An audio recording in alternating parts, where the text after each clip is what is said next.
வணக்கம். நாம இன்னைக்கு ஒரு 5 முக்கியமான பங்குகளை பத்தி கொஞ்சம் ஆழமா பார்க்கலாம்னு இருக்கோம். சரி. ITC, Manappuram finance, Spandana Sphoorty, Karnataka bank, அப்புறம் பெட்ரோநெட் எல்என்ஜி. ஆமா, இந்த 5 தான். இதுங்களோட இப்போதைய நிலைமை என்ன, டெக்னிக்கலா எப்படி இருக்கு, லாங் டேர்ம்ல என்ன கவனிக்கணும்னு பார்க்கலாம். இந்த வீடியோ உங்களுக்கு பிடிச்சிருந்தா மறக்காம லைக் பண்ணுங்க. அது எங்களை இன்னும் உற்சாகப்படுத்தும். நிச்சயமா. நாம ஒவ்வொரு ஸ்டாக்கா எடுத்து அதோட லேட்டஸ்ட் ரிசல்ட்ஸ், சார்ட்ல முக்கியமான சப்போர்ட், ரெசிஸ்டன்ஸ் லெவல்ஸ், அப்புறம் நீண்ட கால முதலீட்டுக்கு என்ன வாய்ப்பு, என்ன ரிஸ்க் இருக்குன்னு சிம்பிளா பார்க்கலாம். சூப்பர். முதல்ல எல்லாருக்கும் பரிச்சயமான ஐடிசில ஆரம்பிக்கலாமா? Q2 ரிசல்ட்ஸ்ல நெட் ப்ராஃபிட் ஒரு 4% தான் ஏறி இருக்கு. ஆனா ரெவென்யூ 7% கூடி இருக்கு. அதுக்கு காரணம் அந்த புகையிலைக்கான செலவு இன்னும் கொஞ்சம் கூட இருக்கு. ஆனாலும் அது குறைஞ்சிட்டு வருதுன்னு சொல்றாங்க. ஓ, அப்படியா? ஆமா. சிகரெட் செக்மெண்ட் வருமானம் ஒரு 6.8% வளர்ந்திருக்கு. டெக்னிக்கலா பாத்தீங்கன்னா ஸ்டாக் பிரைஸ் ஒரு 423, 424 கிட்ட கொஞ்சம் ரிஜெக்ட் ஆகி இப்போதைக்கு 200 நாள் மூவிங் ஆவரேஜ் 200 DMAக்கு கீழே இருக்கு. அதாவது 418, 420 ரேஞ்சுக்கு கீழே. அப்போ சப்போர்ட் எங்க இருக்கு? கீழே 405, அதுக்கப்புறம் 400. இந்த 200 DMAவை நல்ல வால்யூமோட தாண்டி க்ளோஸ் ஆச்சுன்னா ஒருவேளை 430, 441 வரைக்கும் போக சான்ஸ் இருக்கு. நீண்ட காலத்துக்கு எப்படி? லாங் டேர்ம்ல ஐடிசியோட பலமே அதோட கேஷ் ரிசர்வ்ஸ் தான். சிகரெட் பிசினஸ்ல இருந்து வர்ற ஸ்டெடியான வருமானம் அவங்களோட FMCG வளர்ச்சிக்கு உதவுது. ஆனா அந்த டாக்ஸ் ரெகுலேஷன் ரிஸ்க் எப்பவும் உண்டு. அப்போ எங்க வாங்கலாம்னு பாக்குறீங்க? ஒரு 400, 405 ரேஞ்ச்ல கொஞ்சம் கொஞ்சமா அக்யூமுலேட் பண்ண யோசிக்கலாம்.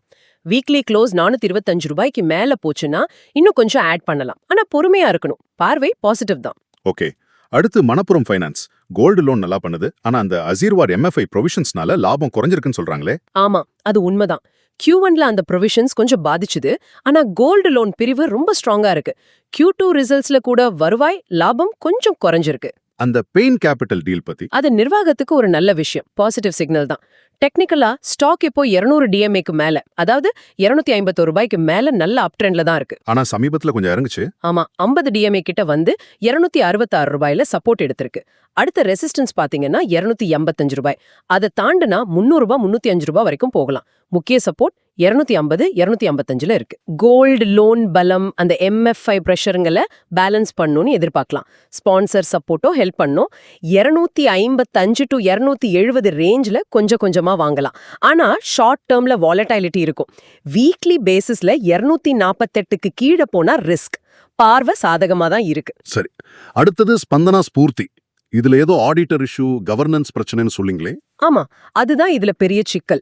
Q2ல நெட்வொர்த் நல்லா இருக்கு, கடன் அளவு கியரிங் கம்மியா இருக்கு, டிஸ்பர்ஸ்மெண்ட்ஸ் கூட நல்லா இருக்கு. ஆனா போன வருஷம் நஷ்டம், அப்புறம் ஆடிட்டர் சொன்ன அந்த ஃப்ராட், இன்டர்னல் கண்ட்ரோல்ஸ் குறைபாடுகள், இதெல்லாம் ஒரு பெரிய கவர்னன்ஸ் ஓவர்ஹேங். டெக்னிக்கலா எப்படி இருக்கு?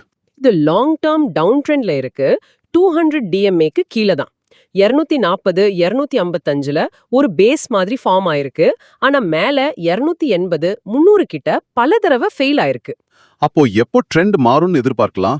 320யும் 200 DMAவையும் நல்ல வால்யூமோட உறுதியா தாண்டினா மட்டும்தான் ட்ரெண்ட் மாறும்னு சொல்ல முடியும். இது ஒரு high risk turn around story. அப்போ இப்போதைக்கு வாங்குறதுக்கு இல்ல.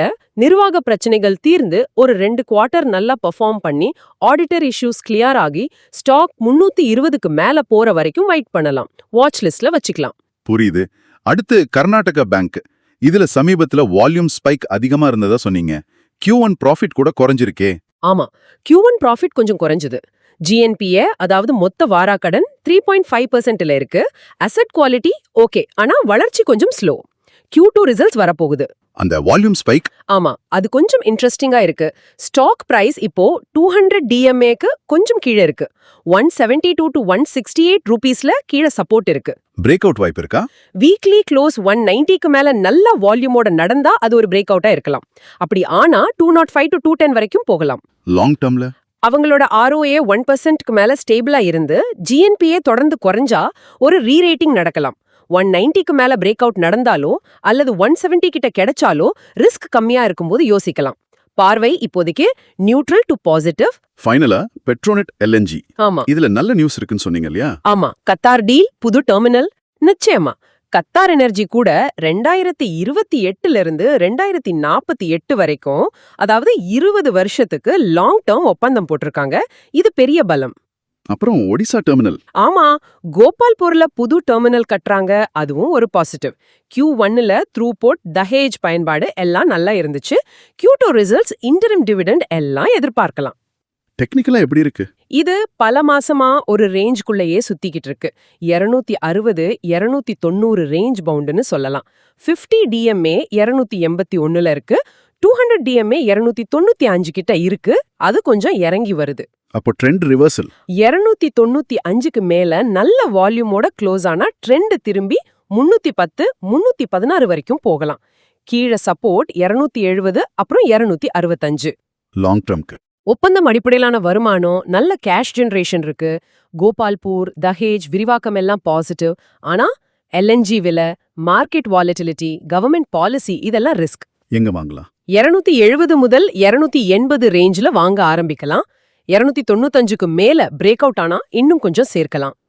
பார்வை பாசிட்டிவ் தான். ஓகே, அப்போ சுருக்கமா இந்த 5 ஸ்டாக்ஸையும் நம்ம போர்ட்ஃபோலியோ கண்ணோட்டத்துல பார்த்தா கோர் ஹோல்டிங்கா ITC, பெட்ரோநெட், LNG-ய பார்க்கலாம். ஏன்னா ஸ்டேபிள் கேஷ் ஃப்ளோ இருக்கு. சைக்ளிக்கல் அல்லது ஆல்பா வாய்ப்புக்கு மணப்புறம். ஆனா விலை குறையும் போது வாங்கணும். MFI-ய கவனிக்கணும். சரி. கர்நாடகா பேங்க் வந்து கண்டிஷனல். 190 ரூபாய்க்கு மேல பிரேக் அவுட் ஆனாலோ இல்ல 170 ரூபாய் கிட்ட கிடைச்சாலோ மட்டும் பார்க்கலாம். ஸ்பந்தனா இப்போதைக்கு அவாய்ட் for now. நிர்வாகத்துல தெளிவு வர வரைக்கும். முக்கிய டெக்னிக்கல் லெவல்ஸ் மறுபடியும் சொல்லுங்க. பிரேக் அவுட் லெவல்ஸ்: ITC 425 ரூபாய், கர்நாடகா பேங்க் 190 ரூபாய், பெட்ரோநெட் 295, ஸ்பந்தனா 320 ரூபாய். சப்போர்ட் லெவல்ஸ்: ITC 405, 400 ரூபாய், மணப்புரம் 255, 250 ரூபாய், கர்நாடகா பேங்க் 172, 168 ரூபாய், பெட்ரோநெட் 270, 255, ஸ்பந்தனா 240, 255. இந்த லெவல்ஸ்ல வால்யூம் பார்க்கணும் இல்லையா? ஆமா, பிரேக் அவுட்ல வால்யூம் எப்படி இருக்கு, 200 DMA டைரக்ஷன் எப்படி இருக்கு, வீக்லி க்ளோஸ் எப்படி இருக்குன்னு பாக்குறது ரொம்ப முக்கியம். ரொம்ப தெளிவான அலசல். இந்த 5 பங்குகளோட இப்போதைய நிலையை நல்லா புரிஞ்சுக்கிட்டோம். இதுல எது உங்களோட நீண்டகால முதலீட்டு பார்வைக்கு பொருந்துதுன்னு நீங்க தான் யோசிக்கணும். இந்த வீடியோல நாங்க பகிர்ந்துகிட்ட தகவல்கள் எல்லாமே கல்வி நோக்கத்துக்காக மட்டும்தான். எந்த முதலீட்டு முடிவையும் எடுக்கிறதுக்கு முன்னாடி உங்க நிதி ஆலோசகர்கள்ட்ட, ஃபினான்ஷியல் அட்வைசர் கிட்ட கண்டிப்பா ஆலோசனை கேளுங்க. இந்த பங்குகள் பத்தின உங்க கருத்துக்களையும் கீழே கமெண்ட்ல சொல்லுங்க. இந்த உரையாடலை கேட்டதுக்கு மிக்க நன்றி. மறக்காம லைக் பண்ணுங்க, ஷேர் பண்ணுங்க.